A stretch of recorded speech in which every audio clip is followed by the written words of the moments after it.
निर्भया जैसी जघन्य अपराध जो हुआ था दिल्ली के अंदर वो फिर कभी दोहराया ना चाहे। तो हमने मार्शल्स रखने का काम किया। बीते 10 साल के अंदर हमने स्वास्थ्य के क्षेत्र में, शिक्षा के क्षेत्र में अभूतपूर्व काम करके दिखाया। मोहल्ला क्लिनिक का कॉन्सेप्ट लेकर आई।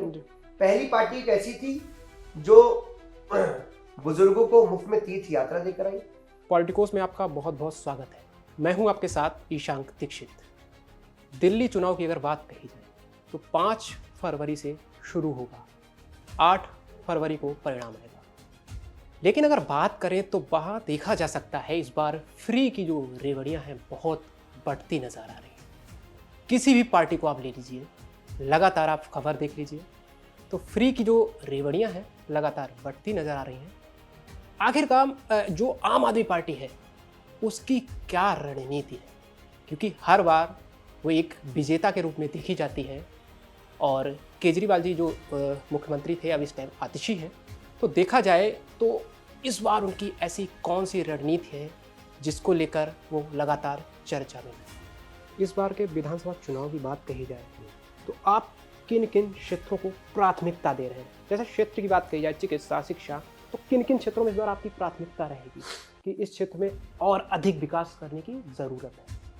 देखिए ईशान जी, मैं आपको बताना चाहता हूँ, बीते 10 साल के अंदर हमने स्वास्थ्य के क्षेत्र में, शिक्षा के क्षेत्र में अभूतपूर्व काम करके दिखाया जनता को।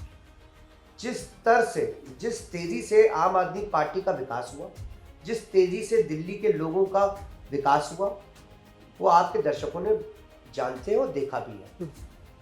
हमने पहली पार्टी एक ऐसी थी, मोहल्ला क्लिनिक का कॉन्सेप्ट लेकर आई। पहली पार्टी एक ऐसी थी जो बुजुर्गों को मुफ्त में तीर्थ यात्रा देकर आई। हमारा जो हम बीते 10 सालों में करते हुए आए हैं वो हम आगे भी करते हुए जाएंगे। साथ ही साथ जो भारतीय जनता पार्टी बार बार चीख चीख के कहती थी ना कि हिंदू की पार्टी है, सनातन धर्म की पार्टी है, सनातनी है, हम कट्टर हिंदू हैं।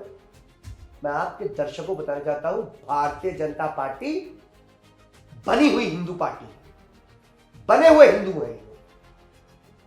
20 राज्यों में सरकारें हैं इनकी। किसी एक राज्य में आप मुझे बताइए कि इन्होंने ऐसा दावा कराओ कि 18,000 रुपए पुजारियों को और 18,000 रुपए ग्रंथियों को मिलेगा। किसी एक राज्य में इनकी साहस है कि वो 18 में, मैं तो कह रहा हूं 15,000 लागू कर दे, तो मैं मानूंगा कि हाँ, आप सनातनी के लिए आप अग्रसर हैं, कुछ उनके बारे में सोच रहे हैं। मैं आपको हकीकत बताना चाहता हूं, पुजारी का बेटा पुजारी नहीं बनना चाह रहा आज की डेट में। वो देख रहा है अपने पापा पिता को संघर्ष करते हुए। किसी भी नेता ने, किसी भी राजनीतिक दल ने ये सोचा नहीं पुजारियों ग्रंथियों के बारे में।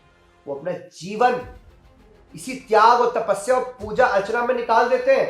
लोगों की मनोकामनाएं पूरी करने के लिए अपना जीवन बिता देते हैं। किसी राजनीतिक दल ने सोचा, माननीय अरविंद केजरीवाल ने सोचा, आने वाले कार्यकाल में हम पुजारियों को 18,000 प्रति माह और ग्रंथियों को 18,000 प्रति माह देने की चाह रहे। अब रही बात, हम और क्या करेंगे? हम आने वाले वक्त में जो यमुना का काम नहीं कर रहे, यमुना का काम करेंगे। सड़कों को यूरोपियन स्टाइल में हम बनाने का काम करेंगे। हम आपका जिस तरीके से महिलाओं को हमने बस यात्रा मुफ्त करी, 2100 रुपए हर महिलाओं को खाते में देने का काम करेंगे। अंबेडकर योजना के अनुसार जो भी पिछड़े वर्ग से बच्चा आता है, जिसके बाद पैसे का अभाव होता है कि वो बाहर नहीं जा पाता, उसको बाहर भेजने का, उसकी स्कॉलरशिप देने का काम करेंगे। तो हमारा जो है वो सीधा सीधा है कि किसी भी तरीके से लोअर सेक्शन को मिडिल सेक्शन पे पहुंचाने को, मिडिल सेक्शन को अपर सेक्शन में पहुंचाने का काम हम करेंगे। देखिए, सभी पार्टियां मैदान में उतरी हुई हैं और सभी पार्टियों के अपने अपने मुद्दे हैं, अपने अपने विकास की चीज़ें हैं। लेकिन पार्टियों के जो दावे हैं वो कागज़ों में दिखाई दे रहे हैं, विकास भी कागज़ों में दिखाई दे रहे हैं। उनके अगर काम की बात करें तो बोलते तो बहुत हैं, करते बहुत कम है। बोल तो बहुत कुछ देते हैं, करते बहुत कम है। तो आप में ऐसी, आम आदमी पार्टी में ऐसी क्या खूबियां हैं जो जनता आपको चुनने में बिल्कुल भी संकोच ना करे? देखिए, आपने देखा होगा बीते 3 चुनाव से हमको जो मैंडेट मिला है, जनता का प्यार मिला है, जी। वो अभूतपूर्व प्यार मिला। एक बार 70 में 67 सीट, 70 आउट ऑफ 67, एक बार 70 में 63 सीट्स। आप ये सोचिए ना कि आंदोलन से, कोख से निकली हुई जन्मी हुई पार्टी बीते अपने 3 कार्यकालों से 2 कार्यकाल पूरे करे, 3 बार मुख्यमंत्री बने। हमने अपने उसूलों से समझौता कभी नहीं करा। हम पहली बार कांग्रेस के साथ गठबंधन में आए, माननीय अरविंद केजरीवाल ने अपने उसूलों से समझौता नहीं करा। बात कही जाए तो इस दुनिया या इस देश में आरोप प्रत्यारोप का जो चलन है बहुत तेजी पर है, तो आपकी पार्टी पर लगातार आरोप लगते आ रहे हैं और लगेंगे भी। तो उस आरोपों का जवाब देने के लिए आपकी पार्टी की क्या तैयारियां, क्या रणनीति है? देखिए विशाल जी, ये सवाल तो बहुत महत्वपूर्ण सवाल है।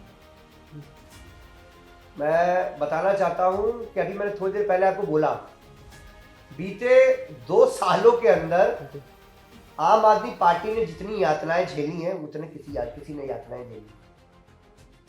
हमारे सारे बड़े से बड़े नेता को जेल में डालने का काम करा, मगर उसके बाद भी मैं कहूंगा हमारी पार्टी टूटी नहीं।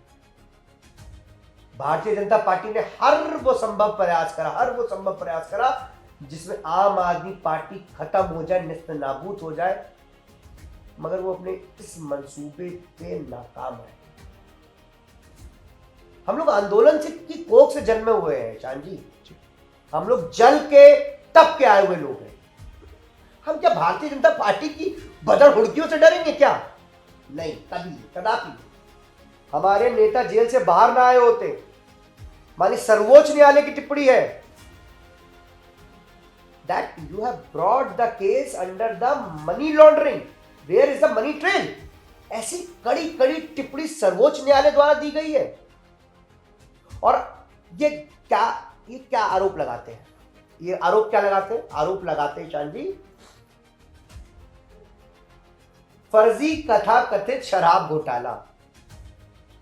शरद चंद्र रेड्डी अरबिंदो फार्मा कंपनी का मालिक, ईडी और सीबीआई द्वारा उसको मुख्य आरोपी बताया जाता है, और वही मुख्य आरोपी सरकार का सरकारी गवाह बन जाता है और 50 लाख रुपए का नजराना, 50 करोड़ का, सॉरी माफी चाहूंगा, 50 करोड़ का नजराना भारतीय जनता पार्टी को समर्पित कर देता है इलेक्टोरल बॉन्ड के माध्यम से, और उसी के बयान के आधार पर यह जांच शुरू होती है और उसको बेल मिल जाती है। जो मुख्य आरोपी था, जिसको ईडी और सीबीआई किंगपिन कहती है, अरबिंदो फार्मा कंपनी का मालिक, मुख्य आरोपी शराब मामले में 50 करोड़ से ज्यादा का नजराना पेश करता है और भारतीय जनता पार्टी उसको जमानत देती है, वो आजाद रहता है। और उसी के बयान के आधार पर माननीय मनीष सिसोदिया जी को, अरविंद केजरीवाल जी को, शेर सांसद संजय सिंह जी को, सबको ये जेल में डाल के रखते हैं। आदरणीय प्रधानमंत्री श्री नरेंद्र मोदी जी के पास एक वॉशिंग मशीन है जिसका नाम है नरेंद्र मोदी वॉशिंग पाउडर। उसका इस्तेमाल करते हुए सभी पापियों के पाप धुल जाते हैं और उस मशीन, उस पाउडर का इस्तेमाल करने के बाद सारे पाप धुलकर वो बिल्कुल भ्रष्टाचारी से पूरे ईमानदार कट्टर नेता बन जाते हैं। बात कही जाए, तमाम विपक्षी जो दल है एक बैसाखी यूज करता है, उस बैसाखी का नाम है गठबंधन।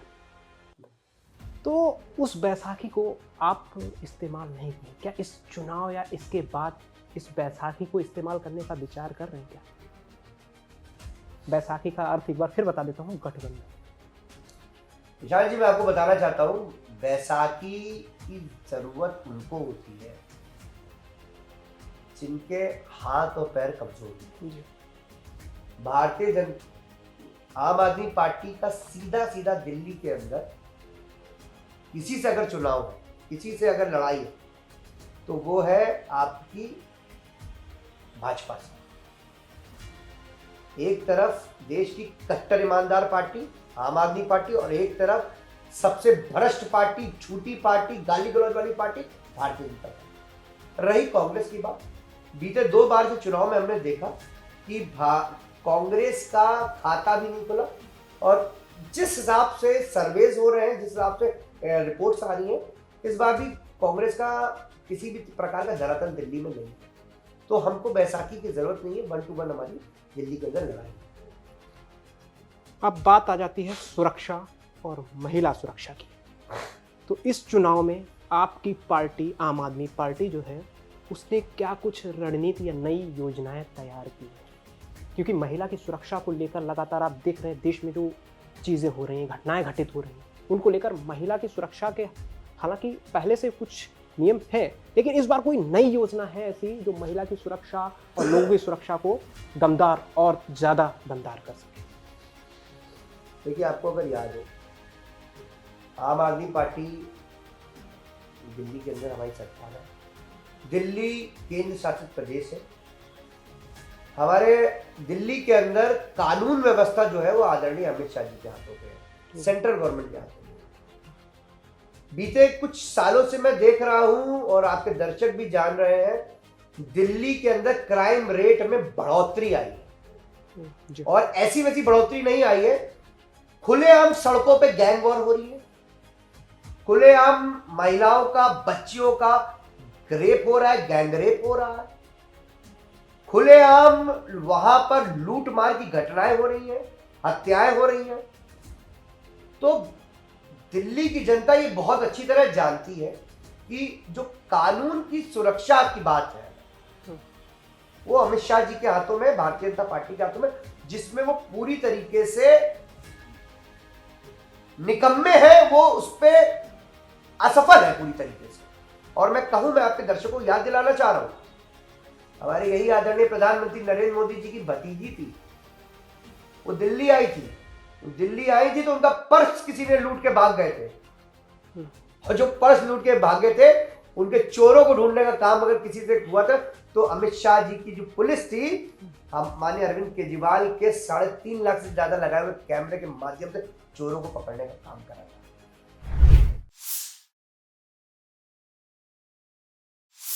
Please subscribe to the channel and download the Politicos app from the links in the description.